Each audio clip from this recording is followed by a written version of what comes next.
அரசு கல்லர் பள்ளிகளை பள்ளி கல்வித்துறையோடு இணைப்பதற்கு எதிர்ப்பு தெரிவித்து வத்தலகுண்டில் பள்ளி மாணவர்கள் வகுப்பு புறக்கணிப்பு போராட்டம்.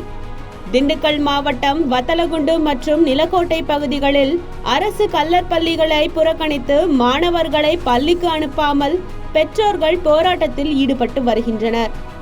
அரசு கல்லர் பள்ளிகளை பள்ளி கல்வித்துறையோடு இணைக்க எதிர்ப்பு தெரிவித்தும் நீதியரசர் சந்துருவின் ஒருநபர் கமிஷன் பரிந்துரையை திரும்ப பெற வலியுறுத்தியும் மதுரை, தேனி, திண்டுக்கல் ஆகிய மாவட்டங்களில் பல்வேறு போராட்டங்கள் நடைபெற்று வருகின்றது.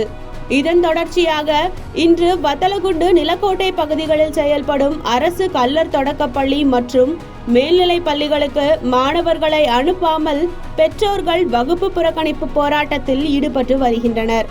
இதனால் சில தொடக்க பள்ளிகளில் முற்றிலும் குழந்தைகள் வராமல் வகுப்புகள் வெறிச்சோடி காணப்படுகிறது. இதேபோல் காலை சிற்றுண்டி திட்டத்திற்கும் குழந்தைகள் வரவில்லை என்பதும் குறிப்பிடத்தக்கது.